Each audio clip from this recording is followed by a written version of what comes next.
but now he claims the local authorities informed him this is against the rules and must stop. Why? Get the latest news and sport online at bbc.co.uk/3 counties. Don't be offended, it proves at least someone's listening. Just the one. Yeah. Thing is, she doesn't return the favour. She goes and listens to Heart now. I know, it's not rude. Not rude. Morning, this is Iain Lee, BBC Three Counties Radio. It's Thursday, I'm excited. I'll tell you why I'm excited, because it's almost Friday, which means it's almost the weekend. Saying that, I'm working all weekend. I'm not complaining. Whoa, in these times of austerity, and boy, aren't things austere at the moment. I'm more than happy to be working 7 days a week for the next 7 weeks. Means I can treat myself to that new Beach Boys box set I've had my eye on for a while. Oh, yes. Oh, yes. How are you feeling after yesterday's budget type thing? Yeah, you feeling good? You feeling ready? Controversy here at BBC Three Counties Radio. I overruled a suggestion for a story. One of my team, Ben Nye. Oh, he got on his little socialist soapbox and wanted to do a thing about how the Queen's income has been increased by a little bit. Her spends have gone up a little bit. Everybody else's has gone down. She's the Queen! Of course we should let her spend more money. No, I overruled that one. No. We will not be dissing Her Majesty this morning. No. None of that nonsense. Go back to communist Russia if you want. But things we have got coming up on the show. Very busy this morning. Always keen to have your thoughts on some of these. Including, are abusive and violent teenage relationships more common than we think? Well, the father of a Bedfordshire teenager has spoken publicly for the first time about coping with the death of 15-year-old Megan Lee Peat. She was murdered by her boyfriend in June last year. We'll also hear the latest on the cost of HS2 and how the bill has gone up. Guess why it's gone up? Oh, you won't believe it. I'll tell you in a little bit. It's incredible what they forgot to factor in. And is this ever acceptable?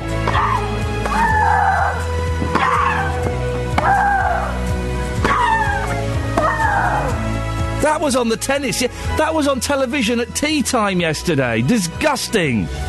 Noisy, grunting women at Wimbledon. Facebook.com/BBC3CR. You can send me a text, 81333. Start your text 3CR. And you can give me a call, 08459 455 555. Across beds, hearts and bucks. This is BBC Three Counties Radio. The father of a Bedfordshire teenager who was murdered by her boyfriend has spoken publicly for the first time about life without her. 15-year-old Megan Lee Peat from Westerning was stabbed to death by 18-year-old Andrew Hall from Flitwick. He's now serving 15 years in jail after pleading guilty to her murder. David Peat has organised a self-defence class to teach youngers to protect themselves against violence. He's described his daughter as a bright, bubbly chatterbox, a typical teenage girl who was full of life. The hardest thing is not seeing her, not talking to her, just having no contact and just thinking about the circumstances. The decision was taken out of my hands, her hands. It wasn't an illness, you know. Somebody made the conscious decision to take her life, and that's a hard thing to live with. Just taking each day as it comes. Now it's been a long, hard process. Well, that was David Peat, the father of murdered Megan Lee Peat. David has now organised a free self-defence course for 13 to 20-year-olds. He says he doesn't want what happened to his daughter happening to anyone else. Well, during the court case last year, the prosecution said that on the night Megan Lee was murdered, the couple began arguing about Hall's jealousy, an issue that had regularly caused problems throughout their 9-month relationship. This morning we're asking, are violent teenage relationships more common than we think? Perhaps you're worried about your child or your grandchild. You can give us a call. You can change names, of course. 08459 455 555. Well, Joanna Sharpen is an expert in teenage relationship abuse and has worked with the Home Office advising schools and parents. Morning, Joanna. You've specialised in this area for a number of years. Is it a big problem? It's a huge problem. About 40% of all teenagers are in abusive relationships. That does seem an incredible amount. We were talking about this yesterday, and I guess wrongly, a lot of us suspected that teenagers were a little bit more savvy about abusive relationships than perhaps my generation are. No, unfortunately not. Actually, 16 to 24-year-olds are the most at risk out of any age group, and that's been reflected in the recent government amendment to the domestic violence definition, which now includes 16 and 17-year-olds as victims of domestic violence. But unfortunately, we live in a society where it's really hard for people of that age to get a real understanding of what a healthy relationship looks like. When you look at the media, the way that women are sexualised, the messages that young men are given about relationships, and the fact that they're not being taught these kind of healthy relationship skills in schools means that it's really hard for them to try and understand what it is to form a healthy relationship and to recognise abuse when it happens. So is there an acceptance amongst some teenagers that violence is actually part of a normal relationship? Yeah, unfortunately there is. We do see that in adult attitudes as well. But lots of research has found recently that when you ask young people if it would be acceptable to hit a boyfriend or girlfriend, a lot of them will say no. But then when you start to say, well, what if that person had cheated on you or done such and such, then they say, well, that would be okay. And it's always the actions of the victim that are blamed in those situations. Is there anything being done in schools about this? Are there any kind of educational programmes that highlight this? In some schools around the country, there's some fantastic work going on, but that usually comes down to a really good local voluntary sector organisation going in and doing the work, or a teacher really understanding and championing that issue. Unfortunately, there's no statutory guidance from government saying that this needs to be covered in schools, and we've been campaigning on this issue for a long time because we think it's so crucial that all young people are taught how to have a healthy relationship, how to recognise signs of abuse. You monitor chat rooms, and I understand you hear some pretty horrific cases of young people in trouble. Yeah, I moderate a website called The Student Room, where we've got a specific forum for young people to disclose abuse, and I was involved in the Home Office campaign, This Is Abuse. So some of your listeners may have seen the TV adverts with the boy and the girl in the bedroom, and you'd see one of them banging on a glass wall as if to try and stop Oh, yes, what I was do happening. remember that, yes. Yeah. Well, what most people don't know is there's a really good website associated with that called This Is Abuse. So if you Google that, you can find it, and there's all sorts of help and information for parents and young people. But what there's also is a message board where young people can leave messages of their experiences. And a lot of young people are seeing these adverts for the first time and thinking, hang on a minute, that's happening to me, is that not okay? And there's horrific stories of abuse on there from some very young girls as well, experiencing all sorts of different things in their relationships and really not knowing where to go and how to get help. So just what should people do, Joanna, if they are worried about their relationship or their children's or their grandchildren's relationship? Where can they go? Well, I would go onto this website the Home Office set up called This Is Abuse, or you could look at the local Women's Aid website. On the This Is Abuse website, it gives lots of information for young people. There's a relationship checklist they can go through to see what's happening and whether it's healthy or not. There's also a leaflet that the Home Office wrote for parents, which gives you lots of warning signs to look out for in your child's behaviour, how to have that difficult conversation with them about what might be going on, because we know that about 75% of parents aren't aware that their teenagers are in these abusive relationships. So there is this real need to have that conversation, but it can be a difficult one to have. Joanna, I appreciate your time this morning. Joanna Sharpen, expert in teenage relationship abuse. Well, if you are... It's a tough question to ask, isn't it? But if you are in you're a young person in an abusive relationship, or you're worried about your kids or your grandkids, do give us a call this morning. We can change names and locations, of course. 08459 455 555. Morning, Iain Lee, BBC Three Counties Radio. Talking about young people in abusive relationships. If you are in one, or if you're the parent or grandparent of someone and you think that there's something perhaps going on that isn't quite right in terms of possibly being involved in an abusive relationship, do give me a call. We can change names and locations in this instance. 08459 455 555. You can send me a text as well. 81333. Start your text 3CR. Right, 6:16 or thereabouts. Morning, this is Iain Lee, BBC Three Counties Radio. Now, this is a story that we covered earlier in the week. Severe criticism of the ambulance service, which covers Hertfordshire and Bedfordshire. One of the 5 non-executive board members resigned at yesterday's meeting of the Under Fire East of England Ambulance Trust in Bedford. Well, our political reporter Paul Scoynes was there. Take us, first of all, Paul, through the criticism that the trust has had. Well, Ian, this is, first of all, a big trust. Let's not beat around the bush. It's a large area. It covers Bedfordshire, Cambridgeshire, Essex, Herts and Norfolk and Suffolk, so it's a huge area if you think about it. And earlier this year, the trust was criticised in a report by the chief exec of another ambulance service, who's called Dr. Anthony Marsh, and he wrote that report because the trust have been quite severely criticised by we all know them, this Care Quality Commission, the CQC. They've been under fire recently too.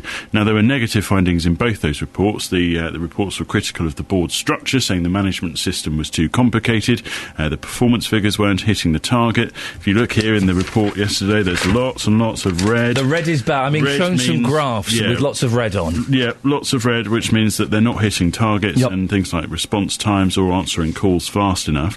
And there was also concerns raised about the actual process of handling the patients, handing the patients over to hospitals and that turnaround time, because obviously you want the ambulances out as quickly as possible. There was also a considerably high level of sick leave too, and at one point it reached 14% of the staff were on sick. So the ambulance service was criticised. However, the staff and the managers, the actual, boots on the ground, if you like, they were praised. They were said that they were very good. MPs have been very critical, haven't they? Priti Patel in particular has been quite outspoken about this. Yes, you'll speak to her later. She said that she's an MP for Witham, and she said that scandal and incompetence has put lives at risk. A Suffolk MP, Therese Coffey, said that until the non-exec directors go, we will not have any confidence in the leadership. The Care Minister and Lib Dem MP in Norfolk, Norman Lamb, said that it has to be a watershed, this report. We've now got to have clear, effective leadership. And another Conservative, Richard Bacon, who's also a Norfolk MP, said that the trust the staff of the trust, the ambulance service staff, were lions led by donkeys. And there have been calls for further resignations. And as we said earlier, the trust's chair had stepped down in March, and several non-exec directors, including one yesterday, have left as well. What is the trust going to do then? Well, they made some recommendations. There were 25 in a report made to them. They also identified 89 actions of their own. They are now going to boil all of those actions down into one single plan and put all of those criticisms together, and then specifically make certain directors responsible for certain targets. So they say that will make it more transparent and also make it easier to hold people to account. The interim trust chief executive, who's called Andrew Morgan, he said yesterday that the recent reviews weren't a surprise, but that the criticism was rightly justified. Some people have said that the trust has come in for unfair criticism, haven't they?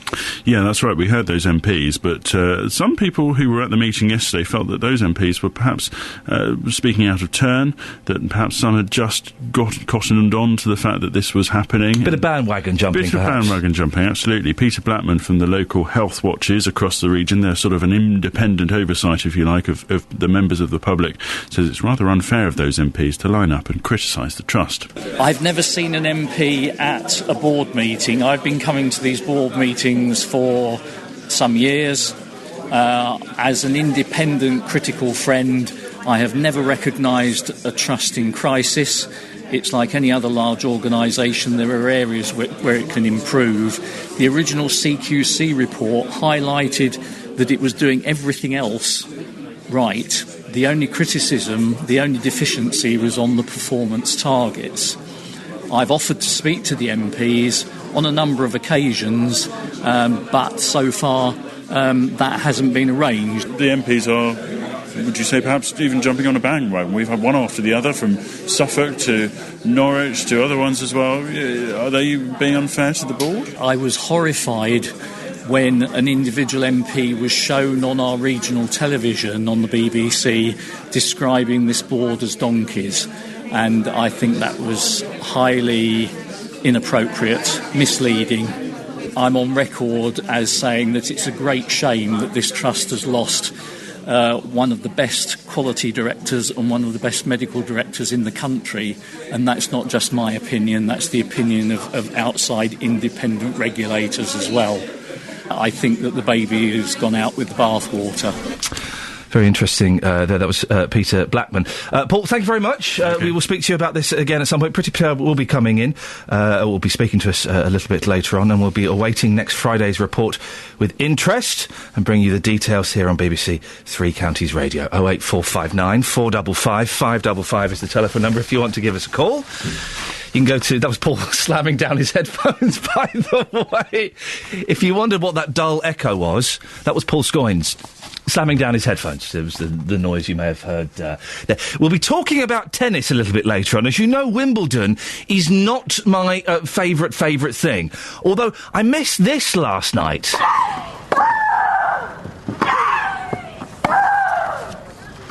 Did you see this? It's disgusting. No, it's not a mucky film. This is a tennis tournament that was on television last night. We had an email about it. Steve has emailed in. First of all, praising the BBC for the Wimbledon... Will you shut up? I don't applaud that. It only encourages them. Praising the BBC for their excellent Wimbledon coverage. But then he goes on to say, having just watched the Sharapova and Larcher de Brito match, which is what that audio was from, I cannot believe that people pay good money to hear two professional tennis players screaming and grunting at each other. It was so bad, my 3-year-old son who was watching with me started to mimic the grunting, as well as asking me why they were making those noises. Not only did I turn the channel over as I couldn't bear it any longer, but I think the tennis authorities need to do something to stop the noise they make, as I'm sure it does put other tennis players off. Well, what do you think? Did you see this tennis match last night? Was it as bad as that? That's taking the mick, isn't it? To make that kind of noise. That is having a laugh. You don't need... And they say, oh, yeah, no, it helps. It helps my performance. Well, hang on a second. What other athletic activity do people make you don't, when people kick a football. Oh! People hit a golf ball. Oh! There's no other sport, is there? When people are building walls. Oh! There's no other activity. If you made that noise at work, you get the sack. 08459 455 555. Is that noise ever acceptable? I think there is just one other sport. It's throwing the hammer at the Olympics and other sporting events like that, because they make noises very similar. But even the hammer throwers, they're not as loud and as ridiculous as those silly tennis people. I suppose they're not, actually, now that you mention it. Give us a grunt, Adam. Oh! You're fired. Oh. All right, I'll get my coat. Adam Glynn, BBC Three Counties Radio. Thank you, Adam. Well, here's BBC Three Counties' very own grunter. In more ways than one, it's Catherine Boyle. That was really loud. That's your latest news and sport. Is that me? Don't you whose grunt is this? 08459 455 555. Yes, it was you, Catherine. Terrifying. Yes. Gosh, yes. I'm frightening, aren't I? We recorded you secretly in the office earlier on. And is that as I got out of my chair? Yeah. I've got a whole set of buttons marked embarrassing Catherine Boyle, so just, be careful. It's the first time in years I've listened to that song properly, and I've forgotten there is a very, very filthy joke in that song. There is a filthy, filthy joke in there. There's a very naughty line. And now I've said it's a naughty line, I can't say what the line is, because it is quite obscene. Those Beatles were very, very naughty boys. Coming up in the next 30 minutes of the show, we'll be talking about a gentleman who's been told, no, you can't cut the grass. You cannot cut the grass. We'll also be talking about grunts in tennis. But before that, something I predicted. Yesterday, I said that HS2 was going to cost £50 billion. I was wrong. It's going to cost £36 billion. That was a mistake on my part. Mistake or prediction? Because now, it's going to cost about £50 billion. HS2 is getting more and more expensive, and you wait till you hear the reason why. MPs have backed plans to build a controversial high-speed rail link, but the bill could be nearly £10 billion higher than planned. The line from London to Birmingham and on to Manchester and Leeds may cost net more than £42.5 billion. 39 MPs, most of them Conservative, opposed the scheme, but the Transport Secretary Patrick McLaughlin told them it had national importance. I am not prepared to put up with a situation where you can get to Brussels on an high-speed train line but not to Birmingham, where you can get to Strasbourg on high-speed trains but not to Sheffield, to Lille but not to Leeds. We cannot afford allowed to leave the economic future of our great cities like Manchester, Birmingham, Leeds and Sheffield, Nottingham and Derby to an overcrowded 200-year-old railway. Mr McLaughlin insists the new higher cost includes a large contingency fund. He points out this contingency money was built into the London Olympics budget, but the cost ended up below the price that had been set by the government. Labour backs the rail link, but the Shadow Transport Secretary Maria Eagle pointed out the minister had forgotten to mention something. Here's where the extra cost comes in. They didn't factor in the cost of the trains. The government should now also be clear that the £42.6 billion cost of completing a North-South line as far as Leeds and Manchester does not include the £7.5 billion cost of the trains to run on the line. The Secretary of State's made that clear today. These are actually a fairly essential part of the project, and they ought to be included in the estimates in future. They didn't include the cost of the trains. The former Tory Cabinet Minister and Conservative MP for Chesham and Amersham, Cheryl Gillan, said the cost was rising on a minute-by-minute basis, but she accepted the government would win the vote. Her demand was for better compensation for those who'll lose their homes because they live along the planned route. The compensation scheme to date has been totally inadequate, and the engagement of officials and ministers, often the dialogue of the deaf, quite frankly.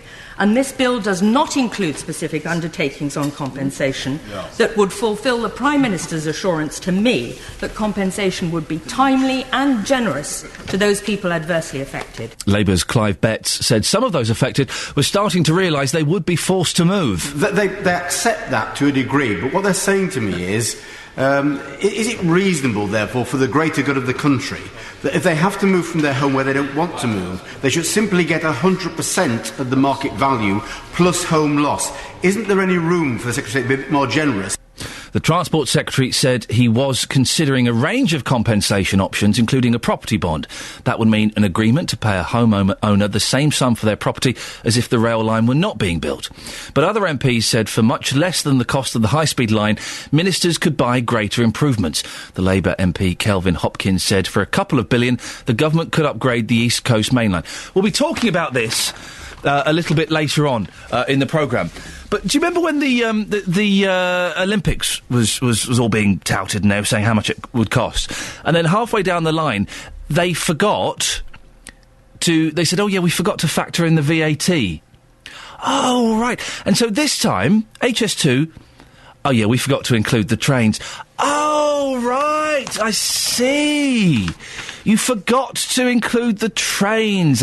Yeah, oh, right. Does that worry you? Does it surprise you that the government is incompetent enough that when they're considering the cost of a brand new rail line that's costing X billion pounds, they forget to include the cost of the trains?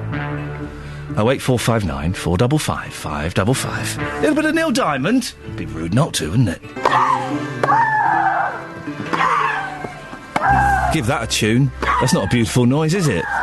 08459 455 555. These grunts are ridiculous, aren't they? They're just stupid. They don't provide any benefit to the game.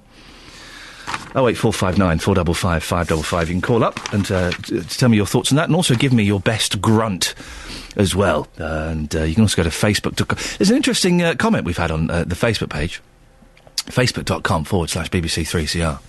We've posted up this audio of the grunts and want your comments on there. Gabby Constantini has replied, "You're so funny!" I don't know if Gabby speaks in that accent. That's just kind of... I kind of imagine her for some reason to be a Russian woman. I have no evidence to back that up whatsoever. Gabby, do let us know what nationality you are and what accent you use when you say, "You are so funny." 08459 455 555. 08459 455 555 is the telephone number. If you want to give us a call about any of the things we're talking about today. Look, I'm trying to do... The reason I'm talking here is I'm trying to do something very clever with the computer and failing miserably. Now I've done it. No one noticed. The Manky Mattress Show, I'm calling it from now on. Have you listened to JVS recently? The Consumer Hour is genuinely my favourite hour of radio between 11 and 12. It's wonderful. I love all of that stuff. But it's just manky mattresses. It's constantly being played with people phoning in, talk about their memory foam mattresses, a concept I can't even begin to understand. Why would you want to sink into your mattress? We don't sleep in the same position all the time. It's a crazy idea. But all of these mattresses have turned a little bit manky. He should do a memory foam manky mattress special one day, and I'm going to have words with him later on and make sure that happens. I like Emily Sandé. She gets knocked a lot, partly because of her ridiculous hair, but also because she appears on everything. Yeah, good for her. It's her job. She knows she's not going to be around forever. Cash in while you can, Emily. Don't give her a hard time. She writes good songs and she sings good. What's wrong with that? Nothing wrong with that in the slightest. And I'm sure she's grateful that I'm on her side. That'll give her a good start to the day. Residents in Buckinghamshire have been told they are contravening health and safety rules by tidying up public land around their village pond. Bob Ranger, who lives in Milton Keynes Village, says he's been mowing the grass near his house for years after the council failed to do it. But MK Council have now ordered him to stop. Well, our reporter Justin Dealey is with Bob by Dell Pond. Justin, can you describe what the area is like for those who don't know it? Ian, it's glorious. Absolutely glorious. Now that you found the right location. Yeah? Apparently 3 Walton Roads in Milton Keynes, but this one, of course, in Milton Keynes Village. As I look to my right-hand side, I can see the pond. It is well looked after. It's in a small village. You've got the mayhem of Milton Keynes a few minutes away, and here, this quiet area. Absolutely stunning, especially first thing in the morning. Bob, thank you for your time. You're live across Beds, Herts and Bucks. You've been cutting the grass here for 4 years. Why did you start in the first place? Good morning, Justin. I started because the council made such a mess of it. The parish council and the council took responsibility for what is common land. It doesn't belong to the council or the parish council. And they just didn't do it. It was waist-high nettles, there were weeds, there were overgrown shrubs, and as a group of residents, there's about 20 of us, we decided that in fact we'd take responsibility. We met with the council, they gave us their full approval. The Director of Environmental Services at the time said yes, no problem. He offered me money, he offered me machinery, and right up until the 17th of April, we had council approval. They came out to visit me on the 17th of April and said what a fantastic job we're doing, how wonderful it looks. We want to plant trees, we want to do this, we want to do that. And then a month later, I got a letter from a secretary saying get lost, keep off this area, and for no reason. We tried and tried and tried to find a reason. They completely blanked us and ignored us. So they're saying health and safety. Is that what they're saying then? Well, yesterday they said it's unsafe for me to cross a road with a mower and mow an area which is in some places 20 metres from a road because I might get knocked down. Now, you're doing this because you want the area to be nice, well maintained, around 20 of you doing this. So what happens tomorrow if you mow the lawn here? Will you be arrested? Well, they arrested me before because my children and I came over here to rake up leaves in the autumn. So they called the police and had me arrested. For what? For destroying the habitat of a great crested newt. But I was raking up leaves in the autumn. And this has got nothing to do with newts on this occasion. How angry are you about this, Bob? I'm pretty angry about it because we're working hard as part of this big society that Mr Cameron keeps on about. We're working hard to improve our neighbourhood, keep it tidy, pick up the litter and make an environment that people come to and enjoy. Kids come and feed the ducks, people picnic on the grass. It's wonderful. OK, just lastly, in 30 seconds, what is your message to Milton Keynes Council? What would you like to see happen next? Well, I think that it's an inept and silly decision, both from John Bint and the council. It's ridiculously silly. We've asked for a meeting with the council. I've asked David Hill, the chief executive of the council, to meet me. He completely blanks me, and his secretary told me yesterday he doesn't have a mobile phone. She couldn't contact him because he hasn't got a mobile phone. Do you believe that? No, and if he hasn't got a mobile phone, I'll buy him one. So if he's listening to this right now, you want to meet him, you think this is utterly ridiculous. You are doing the people a favour here. I'm helping the community with a group of other people. Mr Hill should take responsibility. He seems to ignore what's going on. I think there was a matter of a bridge he didn't know anything about. I suppose he doesn't know about my grass either. But Mr Hill, if you're listening, please get in contact, because I'll buy you a mobile phone. Appreciate your time. Thank you. Thank you. There you go. There's the passion. I have to say, Ian, the area is certainly well maintained. This has been happening for 4 years or so, and you've heard the words of Bob there. Mr. Hill, if you are listening, they want a meeting with you. He's furious, isn't he? He is, absolutely. He's furious. Well, we have tried to put a call into the council. We've got a little statement from them that I'll read in a second, but we will put in another call today, Justin, and I'll entrust you with that to Mr. Hill to see if we can arrange a meeting and this exchange of a mobile phone. Yeah, I mean, I have to say, I mean, looking at the area here, you would say it's a well-maintained area. Why would the council want to change it when, as far as I can see, in just a personal opinion, this area, and again, I'll take a photograph for the Facebook page, it looks absolutely fantastic. Why would you want to change that? Justin, thank you very much indeed. Well, we did ask the council to come on. They sent us a statement. The council wrote to a representative of the local residents in May of this year in response to correspondence received from the residents group. We thanked them for their previous efforts to maintain Del Pond and proposed that the council takes full responsibility for all maintenance going forward.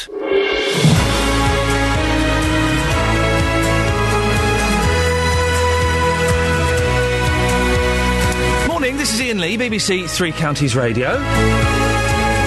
Lots and lots coming up in the next hour. Always keen to get your opinions and your thoughts.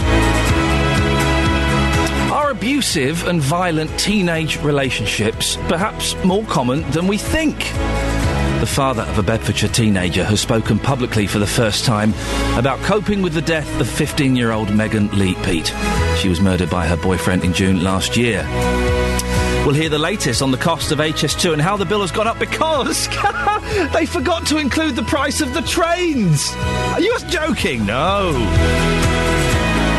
And is this ever acceptable?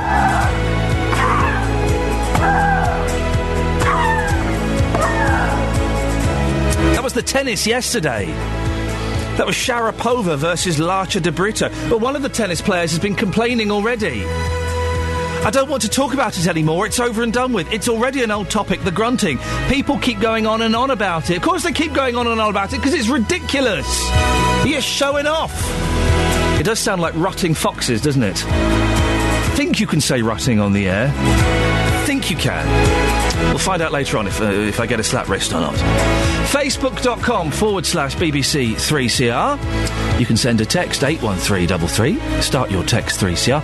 Or you can give me a phone call 08459 455 555.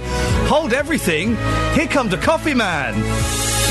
Across beds, hearts and bucks. This is BBC Three Counties Radio. The father of a Bedfordshire teenager who was murdered by her boyfriend has spoken publicly for the first time about life without her. 15-year-old Megan Lee-Peat from Westerning was stabbed to death by 18-year-old Andrew Hall from Flitwick. He's now serving 15 years in jail after pleading guilty to her murder. David Peat has organised a self-defence class to teach youngsters to protect themselves against violence. He says he doesn't want what happened to his daughter happening to anyone else. Well, David has been speaking exclusively to our reporter Neil Bradford. When I hear of things in the news where people have been stabbed or that kind of thing, it just brings everything back and you're reliving everything all over again, and if I could stop it ever happening again, I would do. I know this one self-defence course isn't going to stop it ever happening again, but if it can help limit it happening again, then that's what I'd like to do. It's just doing something positive out of something that's been so negative. And you are involved in martial arts anyway, so this is really, I suppose, something you felt that you could do? Yes, definitely, yeah. I spoke to my instructor about it, and sort of originally the idea was for me to fund the class myself, and then he mentioned raising the money, and since then we've been putting our heads together, and it's snowballed from there, and we finally got a date and the funding, and it's all systems go. Some people might say teaching this kind of thing is not necessarily the right way to tackle violence. What do you say to that? It's teaching self-defence. I mean, everyone's got a right to defend themselves, so it's not like we're teaching people to be violent. It's going to be teaching people against being attacked and just simple methods they can use to help either stop them being attacked or limit the damage if they are ever attacked. And just talk us through how the past year has been, because it's just been over a year since Megan was murdered. What has life been like for you and your family? very difficult. It's personally had a lot of counselling to be able to cope with most things. Still not 100%, but it's just something I don't want anyone else going through. It's been absolute hell. I think there's certain things that trigger me off. It could be a song, it could be a smell, it could be anything, you know. So it's just constantly on your mind. And what's been the hardest thing? The hardest thing is not seeing her, not talking to her, just having no contact, and just thinking about the circumstances. The decision was taken out of my hands, her hands. It wasn't an illness, you know. Somebody made the conscious decision to take her life, and that's a hard thing to live with. What type of person was Megan? How do you remember her? As bright, bubbly, chatterbox. She just a typical teenage girl. She was so full of life. She was never down. She was always up. If you felt a little bit down, you could always ring her up, and you'd always feel better straight afterwards. She was a very good listener to her friends. Yeah, just missed learning to live without her and just taking each day as it comes. Now it's been a long, hard process, which I'm not at the end of, and I don't think I ever will be. No parent wants their child to go before them, and it's a terrible thing to go through. You know, I can remember it as if it was just this morning. It's very, very much in my memory, and I don't think that'll ever go. Well, that was David Peat, the father of murdered Megan Lee Peat, speaking to our reporter Neil Bradford. During the court case last year, the prosecution said that on the night Megan Lee was murdered, the couple began arguing about Hall's jealousy, an issue that had regularly caused problems throughout their 9-month relationship. Well, this morning we're asking, are violent teenage relationships perhaps more common than we think? Maybe you're worried about your kids or your grandchildren. If you are, could you give us a call? We can change names and locations and things like that. 08459 455 555. Or if you'd rather, you can text in 81333. Start your text 3CR. Well, earlier on in the show, I spoke to Joanna Sharpen. She's an expert in teenage relationship abuse and has worked with the Home Office advising schools and parents. She says 40% of teenage relationships are abusive. 16 to 24-year-olds are the most at risk out of any age group, and that's been reflected in the recent government amendment to the domestic violence definition, which now includes 16 and 17-year-olds as victims of domestic violence. But unfortunately, we live in a society where it's really hard for people of that age to get a real understanding of what a healthy relationship looks like. When you look at the media, the way that women are sexualised, the messages that young men are given about relationships, and the fact that they're not being taught these kind of healthy relationship skills in schools means that it's really hard for them to try and understand what it is to form a healthy relationship and to recognise abuse when it happens. Well, the PCC say nearly 75% of girls and 50% of boys have reported some sort of emotional partner abuse or physical violence. Eliza Ribeiro started the charity Lives Not Knives to prevent teenagers from carrying a knife and to make parents and adults aware of what they do. She founded the campaign in 2007 at the age of 14. She joins me now. Good morning, Eliza. Good morning. You're 19 now, and amongst your friends and the teenagers who come to your charity, are more teenagers experiencing abusive relationships? We've received a lot of younger girls coming to us for advice and help, but not wanting to speak out about actually what's happening to them. Well, what kind of things are they getting advice about? What kind of things are they worried about? They're worried about if it's normal for boys to act in a certain way with them, if it's normal for the jealousy, if it's normal for people to look through their phones, that kind of stuff. And then moving on to bigger stuff, like if it's normal for him to actually hurt her if she does something wrong. And these are teenage girls, so what, 15, 16, 17, something like that? Even younger, probably from 13 and 14. There are 13 and 14-year-old girls who have to question whether it's normal for a guy to hit them? To question whether it's normal for them to be punished if they've done something as they've been called wrong. In that sense, if they've texted someone else or and abuse gone out with someone else. And abuse, of course, is there is the physical aspect, there is the psychological and the bullying aspect as well. I find it incredible, Eliza, that, I mean, I'm always amazed that some people stay in abusive relationships, but I find it incredible that teenagers, who I thought were quite savvy, are having to question whether this stuff is acceptable or not. I was in a primary school yesterday, and the teacher said to me that it's scary because the year group she's working with at the moment, the girls are following the boys around their playgrounds because that's their boyfriends, and how quickly young girls can get caught up in crimes and stuff like that because they believe that person loves them from an age of 10. Where are they learning this from? Where are they learning that it's okay to be in a relationship where you're bullied either mentally or physically? I do not know. I think that there's loads of TV programmes at the moment about being in love, and you have to find love, and then there's that sense of belonging, and I think that would obviously affect a young mind. I would imagine that perhaps some of this has to come from families and seeing relationships at home with their parents. I think if you're brought up thinking that violence is fine, then when you get older you're going to still feel that violence is okay. It's a pretty bleak outlook, isn't it, Eliza, if we've got kids, and they are kids at that age, questioning this and not sure whether it is unusual to be given a slap just because you texted the wrong person. Yeah, they genuinely, some of them genuinely think it's normal and think that if they do that's what they're expected to get. People speak to you, Eliza. A teenager comes and speaks to you. What can you do? How do you offer help? We work with Rape Crisis as well in secondary schools, delivering sexual health workshops, explaining what a good and bad relationship is.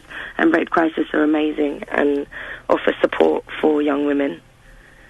So we're able to send them there for counselling and help. I've also got to wonder as well, and I'm generalising slightly. I know it happens both ways, but I'm kind of focusing on the girls getting hit around by blokes. Where are the boys learning that it's okay to give someone a slap just because they've done something that they disagree with? There was a saying that used to be said quite a lot when I was younger. I think when I was about 14, 15, there was a saying if you act like a boy, you get treated like a boy.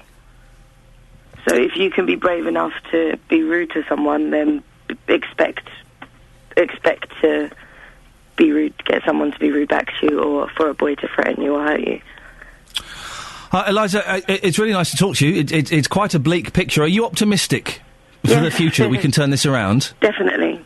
Okay, well, that's good. Eliza, thanks very much for coming on. That's Eliza Ribeiro, who started Lives Not Knives. Well, I'm thoroughly depressed after that. 13, 14, 15-year-old girls are questioning whether it's okay to have blokes going through their phones, mentally abusing them, giving them a slap every now and then because they texted someone they didn't like.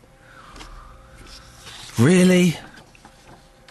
Isn't that a bleak outlook? 08459 455 555. If there's someone in your family where you suspect something like this is happening, maybe it's your grandchild or your daughter or your son, give us a call, 08459 455 555. Maybe you've seen your grandson. And I'm generalising slightly, OK? I know it happens both ways, but maybe you've seen your grandson or your son be rude and disrespectful and maybe a little bit aggressive with their girlfriend. Did you step in? Did you say anything? Or did you say, it's just boys, just boys? 08459 455 555. We can change names and locations, of course. Now, this is a story that we covered earlier this week. Severe criticism of the ambulance service, which covers Hertfordshire and Bedfordshire. On Tuesday, the government was urged to sack 5 members of the East of England Ambulance Service Board after a report found it has seriously failed in its responsibility to patients. It's the lowest performing ambulance trust in England, with some patients left waiting 2 or more hours for a paramedic to arrive. Well, yesterday, one of the 5 non-executive board members resigned at yesterday's meeting in Bedford. The Conservative MP Priti Patel, who led Tuesday's parliamentary debate, joins me now. Good morning, Priti. Has this gone far enough for you? No, it really hasn't. There are still so many questions, really, that need to be answered by the board of this ambulance trust. And I have to say, I think, there still is scope for a thorough investigation in terms of, what these individuals were up to, because we've had a very, very damning governance report that was published 2 weeks ago, which effectively condemned all board members and the non-exec directors and accused them of effectively failing the trust and not being capable of doing their job. So remind me why you want these people to quit. Right, there is a long and sorry saga at this ambulance trust of governance and management. The trust has gone through various reports, various investigations actually. The Care Quality Commission, they've been in the news recently. They published an investigation earlier on this year, and the report was pretty damning about the fact that this ambulance trust was failing on key targets. Don't forget, we've had a culture of targets in the NHS on ambulance times, and basically getting to patients. And the problem with this trust is that it effectively covers almost 6 counties. It is an enormous trust, and they've not been able to, use their resources in the right way, allocating them in the right way to actually get to patients. So we've had a CQC report. They're being looked at by and have been looked at by Monitor as well. And there has been another report that was published 2 weeks ago, an independent report by a gentleman called Anthony Marsh, who actually works for the highest performing ambulance trust in the country, West Midlands, and completely independent. He looked at the governance structure and the individuals who've been running the trust and basically condemned them all and said they were not doing a good job, and there are many questions to be asked. Yesterday, Pretty, we spoke to Neil Storey, the Executive Director of Operations, and he said that there had been mistakes in the past, but they've been rectified. They were looking towards the future, and that those people you wanted to resign, they didn't need to resign. It would be pointless if they quit. I'm quite surprised by if that's a statement and a comment that he has made, because it's very clear in the governance report that was published 2 weeks ago that the board members were utterly condemned. There is no confidence in them. And there are significant issues still about the period when this ambulance trust was going through the foundation trust application process, about what assessment of governance took place in this entire ambulance trust. I don't see how people who've been running this trust or being on the board of this trust for a considerable period of time, when a huge catalogue of failures were taking place and when patients' lives are put at risk, how they can contribute in a positive way to resolving all the problems at this trust. What has happened is so serious, it really is. Patients' lives have been put at risk, and quite frankly, this trust needs a clean break now. It needs fresh people, professional people with the right kind of skills and expertise, and knowledge, I think, as well, and expertise within the NHS to actually move things forward. They cannot have the same people, particularly as they've been condemned as the way that they have been in the governance review that was published 2 weeks ago. They are making some changes, aren't they, to their personnel? There's a new chair, the chief exec is new, and many of the other directors are new. That doesn't go far enough for you? No, I mean, it's too early for that. And the new chair, we had Dr. Jeff Harris. He has been brought in very specifically to turn this around, so quite rightly, he needs a period of time to do that. But there are so many questions still about the whole assessment of the governance during the Foundation Trust application process and these individuals. I mean, the governance review published 2 weeks ago, it makes it categorically clear that these individuals failed. They had no sense of leadership. They were just almost caught in the headlights, quite literally, not knowing what to do, and the errors were literally coming out of their ears, the catalogue of errors, the problems with meeting targets, and the fact that patients across the region were left waiting for hours for an ambulance. Earlier on in the show, we did hear from Peter Blackman. He's from the local Health Watch's Local Health Watch. He says it's unfair of MPs to line up and criticise the trust when there are positive changes taking place. Look, these positive changes are far too early, and they've come far too late right now, basically, after years and years of failures at this particular trust. Now, I have to say, the members of Parliament, hats off to them across the entire region. As I said, this ambulance trust covers an enormous geography. They have done a better job of scrutiny and asking questions of this particular ambulance trust than those board members have, actually. I think it's pretty fair to say that those board members, when they've had their meetings, the non-exec directors were simply not asking the questions that needed to be asked of the leadership of the trust. And effectively, that's what the members of Parliament have done. And without that, and also without the fact that we've been able to raise constituent cases, we've had to raise them because it's just been so horrific, the waiting times, the way that patients' lives have been put at risk. I think that comment is completely unfounded. These members of the board should have been doing their jobs. That's basically the role. Scrutiny, oversight scrutiny, looking at the data, asking difficult questions, being challenging of the leadership. That is the job of a board member. You must have been disappointed yesterday at the meeting, Pretty, when only one of the board members stepped down. I believe she was going to be leaving in a few months anyway. Were you disappointed? Well, I think, these individuals, as the Minister said during the debate that we had on Tuesday, the Minister made it quite clear that some of these individuals need to look at themselves and their conscience, basically, in terms of the way that they've conducted themselves. I absolutely maintain it's for these individuals to make that call and that decision. But I find it astonishing that despite the fact that the Care Quality Commission has basically condemned this ambulance trust, we've had a governance review that absolutely condemned the board members of this ambulance trust as well, that these individuals still seem to think that they should stay in place. It is absurd. They have failed, not just the ambulance trust, but they have failed the public across the eastern region, and they've put lives at risk, and I just don't see how they can continue in their roles. Finally, where do you go next? How do you follow this up? Well, we will follow this up by staying in touch with the new leadership, in particular the interim chair at the Trust as well. We want to see action plans. We need to see turnaround plans. Importantly, and I really do think the Trust should be much more public about this, we have been informed by Dr. Harris that there will be a skills and capability review of every single aspect of leadership at the Trust, and I think that is to be welcome. But I actually think that should be subject to getting rid of the current board members and bringing in the headhunters in sooner rather than later. Priti Patel, thank you very much indeed. That's Conservative MP Priti Patel, 08459 455 555. Email 3cr@bbc.co.uk. BBC Three Counties Radio. We did ask, just to put a full stop at the end of that, we did ask the Department of Health to come on the show today. They were unable to provide a guest, but in a statement said patients have a right to a high-quality, reliable, urgent and emergency care system whenever they call on it and should not experience excessive waits for treatment. I understand the Trust Development Authority will now work with the East of England Ambulance Trust Board to ensure the recommendation of Dr Anthony Marsh's independent review are taken forward. Should we have a quick look at the front pages of the papers? Why the heck not?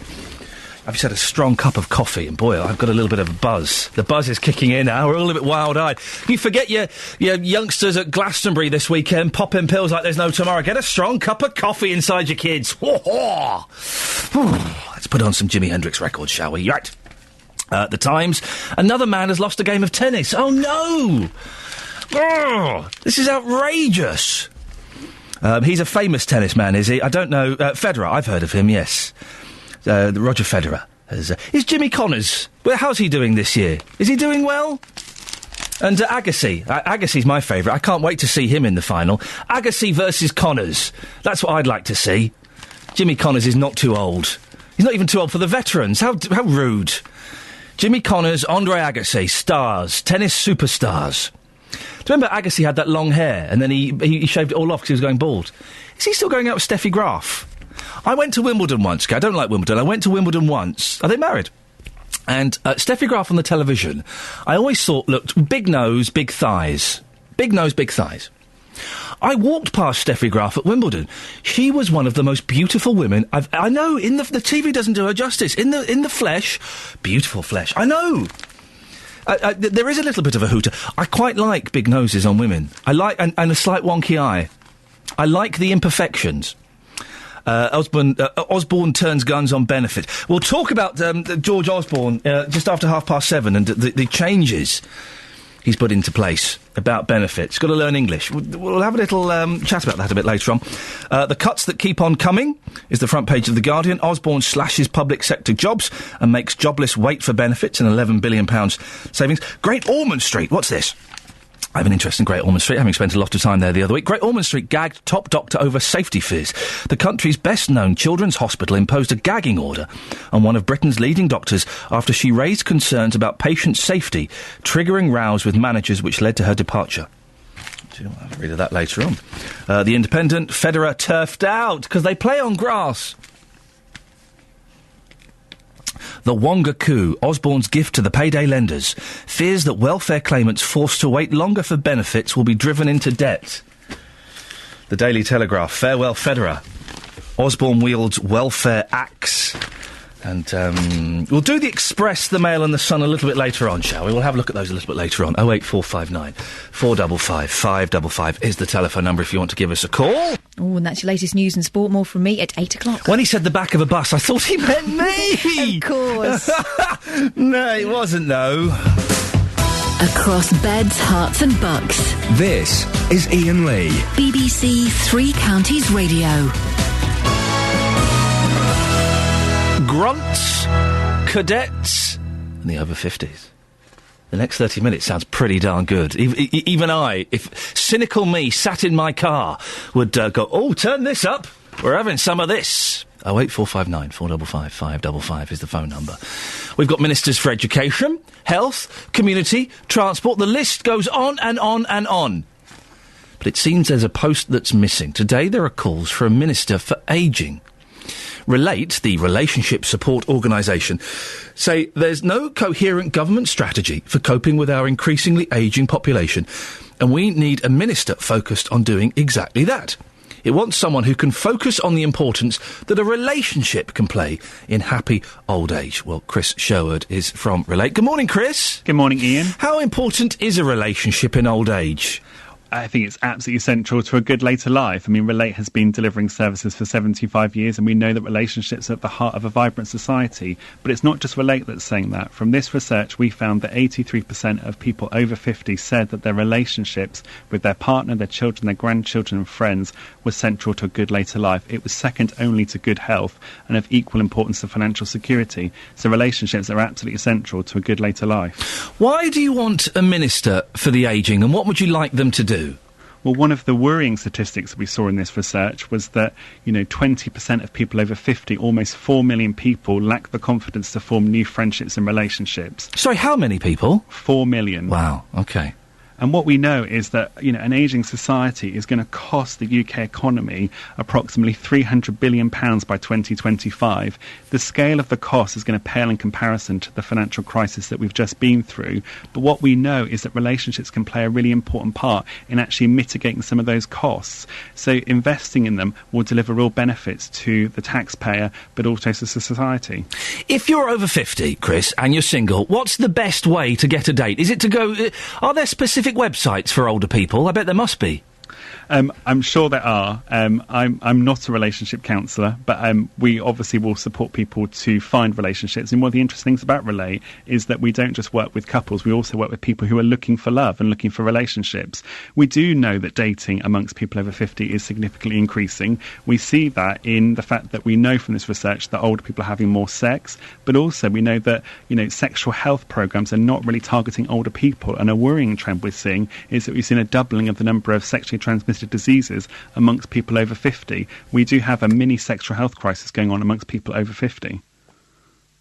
Well, thank you very much for that, Chris. Chris Sherwood is from Relate. Well, listen, if you are 50 or over and you are single, or you've been single, how difficult was it for you to find a little bit of love? 08459 455 555. I'm 40 now, and thank God I'm married and hanging in there. Because I can't imagine having to go out and go on date. Imagine going on a first date again. Oh, man!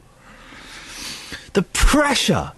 How do you find that person to go on that first date? Oh, if you're over 50, and if you've been single and found love, how did you do it?